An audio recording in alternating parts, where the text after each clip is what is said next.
I'm very optimistic about the country. We're still, and I said this, I think lightly, but I did say it, we are still the richest. We're still the most powerful. We're still, if you talk to the Chinese and they get asked, why are you still lending the Americans all that money when they have such terrible deficits and maybe you won't get paid back? Well, the leader of the Chinese people said, oh no, they're still the mightiest force on the planet. And we're trying to shape our economy toward theirs. So I'm still very, very confident about them. But let's take your specific point about the bipartisanship or the lack of it, et cetera. I think I should have given more attention in my preliminary remarks to what happened about a decade ago. In those years, you call them the Clinton years, but I'm not saying that Clinton was responsible for all the good things that happened. A lot of good things were happening before the Clinton years. Globalization as an economic force was happening. The science was expanding terrifically, especially in California and on the coast there. And a lot of good things, a lot of seeds were being planted for months, economic seeds, even years. And you plant seeds, and then the sun comes, and then the rain comes, and years pass, and then all of a sudden they start growing fruit and flowers. He was there when the fruit and flowers started showing up. But it was an end of a process. So we had it then, we can have it again. He called it, somebody called it unkindly, I think, triangulation.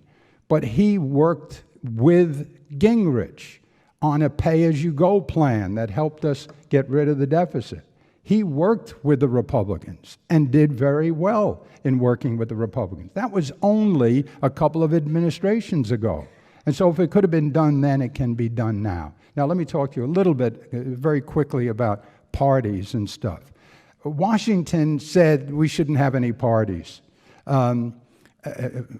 Parties being groups of people who line up with a syllabus of positions and say, these are our positions, we'll stick to them no matter what, and these distinguish us from other people. Washington said at the conventions where they were writing the Constitution, don't do that. That immediately creates a diversion here. It immediately creates an argument. We shouldn't do that. Let's take the issues as they come. Madison said the same thing, but then for political reasons, they decided to have parties. Parties aren't terribly useful. What's happening in the country now with parties? There was a time where you could predict Democrats, Republicans, and give numbers, et cetera. But look at the reality. There are Democrats and there are Republicans, or people who call themselves Democrats and call themselves Republicans. But on election day, a lot of those Democrats, or at least some of them, will vote Republican, and a lot of the Republicans will vote Democrats. So you have to say that no matter what they call themselves, and they might call themselves a Democrat because that was their family or because they're business people, they call themselves Republicans, and they don't want you to know that they're really secret liberals. So you take those numbers, that not all the people who are called Republican vote Republican, not all the people who are Democrat vote Democrat, call them independents de facto, okay? And then take the actual people who register as independent, and you'll see that the biggest vote in this country is independent, and there's no question about it. And frankly, I think that is a good thing, not a bad thing, that kind of independence. Mike Bloomberg is a very good example here of the futility of thinking that you can have predictable parties using these permanent labels. He was born in Massachusetts and became a liberal and voted as a liberal and announced himself as a liberal. He came here and changed to Democrat and ran as a Democrat. He then changed to Republican and ran as a Republican. He then changed as an independent in the presidential race, hoping that maybe something would happen. And he never changed a single position. He had he was in four different, generations, and it never changed anything about the way he voted.